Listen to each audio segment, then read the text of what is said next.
Yo, what's up, Swag Gang? You already know what time it is, man. It's your boy KLR, aka KL Swag, back here with a video, man. Look, man, we are here with a urinating tree video. Look, I ain't gonna lie, man. I low-key feel like I really need to react to this, man. Now, I want to react to more urinating tree videos, you guys. I know the type of videos y'all be wanting me to watch, bro. You know, but they get copyrighted. They get copyrighted, and stuff like that. So it's kind of hard. I'm gonna try my best, to react to them, you guys. But y'all know, I usually react to half of urinating video because I know you guys like when I react to them, man. But look, this is David Tepper. I don't know how to say that. Tepper, I guess, in the Carolina Panthers. The rules of engagement. Urinating tree. So let's try it out. Ooh wee. When a new owner is introduced to the sports world, there's a lot of uncertainty. Is he going to come in and throw money around in the hopes of winning a championship? Is he going to be a guy who fosters a quality relationship with the city? Or is he going to be a worthless cretin who only cares about... Worse, one who throws your city under the bus to move the franchise elsewhere. With David Tepper, he was going to have his hands full with the Carolina Panthers. He bought the team for nearly $2.3 billion in the summer of 2018. Damn! They were a team about to begin a transitionary phase. It was built in the image of their former owner, Jerry Richardson. He only owned the damn thing since it was founded. But he did the seatbelt trick, remained stuck in the 50s, and it cost him ownership of his team. Where his main legacy was building a statue of himself. A wildcard loss months beforehand was as close as they get to glory under Tepper's reign. 2018 was one of inevitable collapse. The team certainly did in the second half of that football year. Mostly due to Cam Newton grinding his injured shoulder into dust, along with a few other things. They were hoping to prove that free fall was a fluke, but the Panthers were about to hit the iceberg of reality. They were nearing the end of an era. Damn, 2019 was the year everything came crumbling down. And Tepper made his first executive decisions. Riverboat Ron had made his last gamble down on the river. He was an accomplished coach, but he was past his expiration date in Pantherland. Same went for a few core players. Super Cam and Greg Olsen moved on to different pastures, and Luke Kuechly threw a curveball by retiring due to health concerns. This was Tepper's first chance at building a great football team. So he's the owner? And in hindsight, he failed miserably. Straight up shitting on the Panthers is too easy.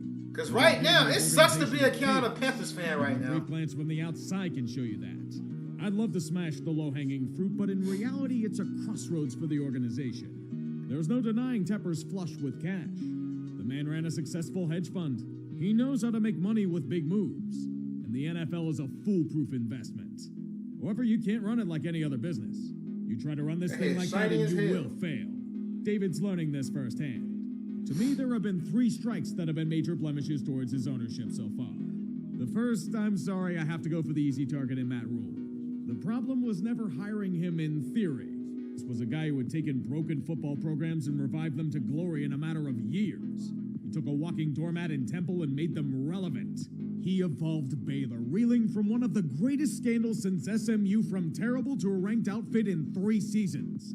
He was one of the most sought-after coaching candidates for a reason, and Tepper would do anything to get him.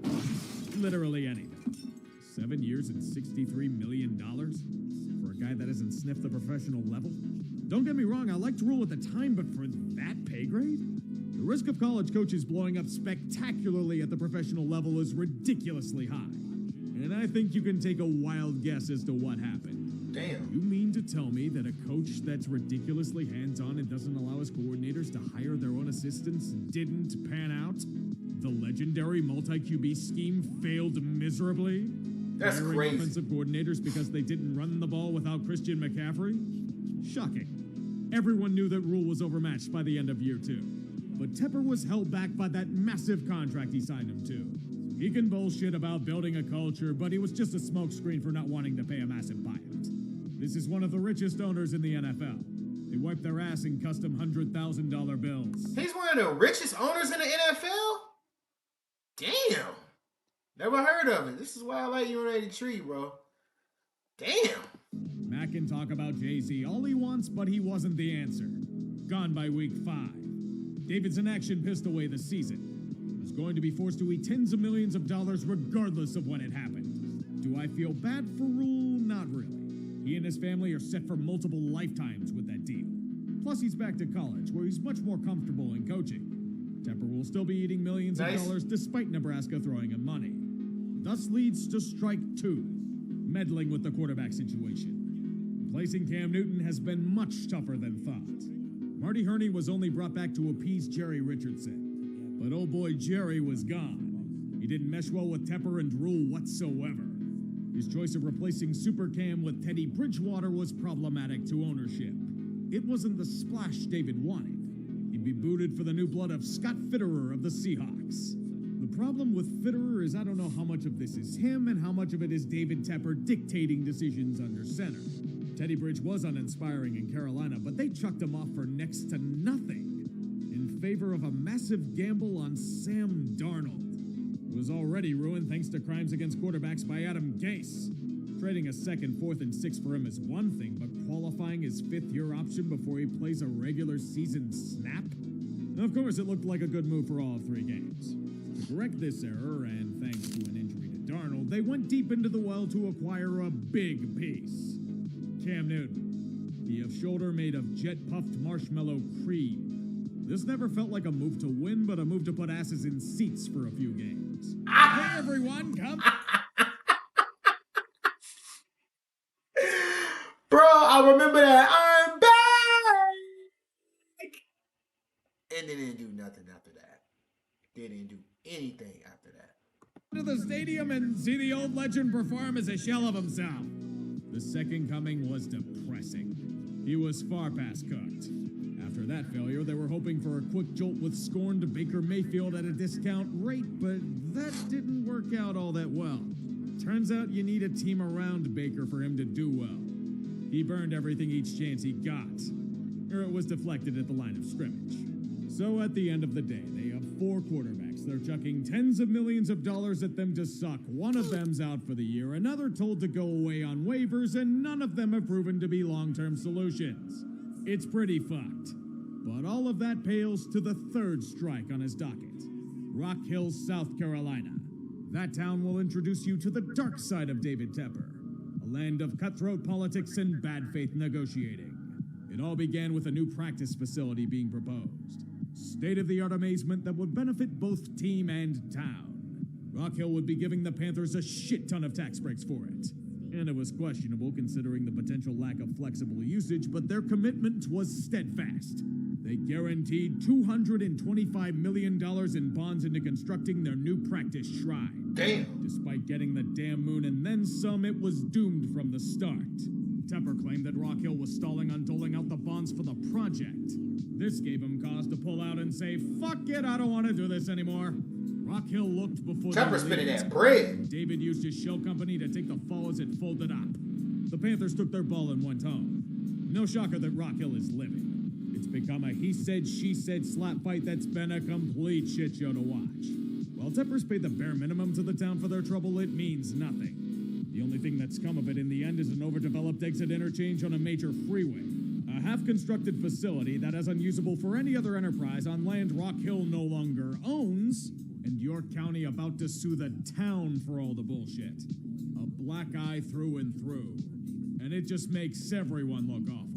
David can talk about patience all he wants, and he's gone on record saying that he wants to run his team like the Steelers he held a minority share of. But we know why he's suddenly panicking. This. The sheer emptiness and apathy on display in Bank of America Stadium is an alarming sight. That's crazy. Put up with a lot of shit. They had a failed championship run, saw their franchise quarterback get ground into dust, and now have to suffer through death as a football team personified. I can think of a few reasons why the city doesn't care for the Panthers right now. Tepper hasn't really helped in that regard. He's tried to make big splashes wherever he's gone, and that style rarely works out in the sports realm. This is the first true test of his reign as owner. How he responds to this adversity will go a long way towards judging him in this role. There are plenty of owners who double down on their bullshit and stubbornly continue driving their teams off a cliff. However, there are those that see the light and change their ways. The main example to me, Jed York. When he first took control of the 49ers, he was a terrible owner. The consistently meddlesome and helped to drive San Fran into the ground. He made that whole spiel about how you couldn't fire owners as they hit rock bottom, when we all wish we could. It was here where he looked within and realized, in a way, what he was doing was wrong. Since that time, he's managed to take a step back and allow the football men to do their jobs. Jed's been a quiet presence at the top, and it's benefited the team. They haven't won a ring, but they've made a Super Bowl and have been consistently competitive, excluding the years the team was wrecked by injury. This is why it's more fascinating for me to go over Tepper than it is the Panthers organization. The problems point to him for the most part. He hired Rhules for that ridiculous amount. He meddled in team affairs. Damn, it sucks to be a Panthers fan. fan. Nightmare. There was a lot to say about the early pitfalls of sports ownership, and Tepper's run into every single one. Sometimes it takes failure to create success. Let's see if it happens here. Man! That do not look good. Carolina Panthers do not look good. Sucks to be a Carolina Panthers fan right now.